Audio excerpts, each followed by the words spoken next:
భవిష్యత్తులో కూడా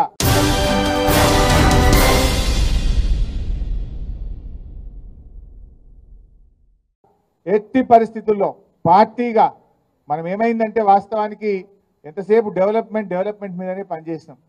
10 ఏళ్ళు ప్రభుత్వంలో మంచినీళ్ళు ఎట్లా ఇవ్వాలి, కరెంట్ ఎట్లా ఇవ్వాలి, రోడ్లు ఎట్లా ఇవ్వాలి, కాలేజీలు ఎట్లా కట్టాలి, స్కూళ్ళు ఎట్లా కట్టాలి, పేదలకు 2000 ఆసరా పెన్షన్ ఎట్లా ఇవ్వాలి, కళ్యాణ లక్ష్మి ఎట్లా ఇవ్వాలి, కేసీఆర్ కిట్ ఎట్లా ఇవ్వాలి, దవాఖాన్లు ఎట్లా కట్టాలి, చైర్మన్ అమ్మకు కూర్చి దవాఖాన్లు ఎట్లా కట్టాలని మనం ఆలోచన చేసినాం. కానీ కొన్ని చిన్న పొరపాట్లు జరిగినాయి. ఇంకా కొద్దిగా కార్యకర్తల గురించి ఆలోచించేది ఉండే, కార్యకర్తల సంక్షేమం గురించి పార్టీ దృష్టి పెట్టేది ఉండే. తప్పకుండా రాబోయే రోజుల్లో కార్యకర్తల సంక్షేమం మీద, నాయకత్వం మీద ప్రత్యేకమైన దృష్టి పెడతాం. ఈ కష్టమైన క్లిష్టమైన సమయంలో పార్టీకి అండగా నిలబడ్డ కార్యకర్తల్ని తప్పకుండా మిమ్మల్ని పువ్వుల్లో పెట్టి కాపాడుకుంటాం.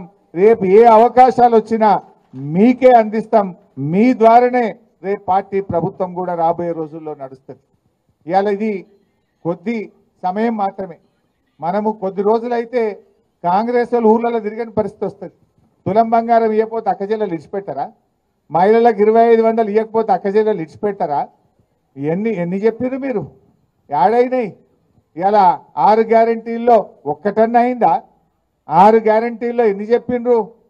4000 పింఛన్ అవ్వాతాతలకు ఇస్తామన్నారు, వచ్చిందా? రాలే. 2500 మహిళలకు వచ్చిందా? రాలే. అదేవిధంగా రైతు భరోసా 7500 ఇస్తామన్నారు, వచ్చిందా? రాలే. పేదలకు 5 లక్షలు ఇచ్చి ఇండ్లు ఇస్తాం ప్రతి ఒక్కరికన్నారు, వచ్చిందా? ఒక్కరికన్నా ఇండ్లు రాలే. విద్యార్థులకు 5 లక్షల భరోసా కార్డు అన్నారు, వచ్చిందా? ఆడపిల్లలకు స్కూటీలు అన్నారు, వచ్చిందా? తులం బంగారం వచ్చిందా? ఏది రాలే. రేపు ఎన్ని రోజులు నడుపుతారు? మా అంటే 6 నెలలు, ఏడాది గడుపుతారు. ఏడాది తర్వాత జనం విడిచిపెడతారా? ఏ ముఖం పెట్టుకుని ప్రజలకు వస్తారు? మీరు ఇచ్చిన హామీ ఒక్కటన్నా సరిగ్గా అమలు చేసిండ్రా? ఏ ఒక్కటి జరిగింది? బస్సు తప్ప అంత తుస్సే. ఆ బస్సులు అన్ని లొలులే. అది తప్ప మీరు చేసింది ఏంటని నేను అడుగుతా ఉన్నా. ఇవాళ ప్రజలు గమనిస్తూ ఉన్నారు. ఆ కళ్యాణ లక్ష్మి చెక్కులు కూడా 7 నెలలు రాక, గ్రామ పంచాయతీలో పనిచేసే పారిశుద్ధ్య కార్మికులకు 8 నెలలు జీతాలు రాక పరిశాన్ అవుతున్నారు వాళ్ళంతా. 7 నెలల నుంచి కళ్యాణ లక్ష్మి చెక్కులు, ఈ గవర్నమెంట్ వచ్చినప్పటి నుంచి చెక్కులు రాని పరిస్థితి, ఇవాళ ఆగిపోయినటువంటి పరిస్థితి కనబడుతుంది. స్కూళ్ళల్లో మధ్యాహ్న భోజన కార్మికులకు 8 నెలలకెళ్ళి బిల్లులు రానటువంటి పరిస్థితి ఉంది. పరిపాలన అంతా స్తంభించిపోయింది, అస్తవ్యస్తంగా ఉన్నటువంటి పరిస్థితి ఉంది. ప్రజలు ఒక్కొక్కటిగా గమనిస్తూ ఉన్నారు. ఏడాది 2 ఏళ్ల వరకు పాలేందో నీళ్ళేందో తేలుతుంది.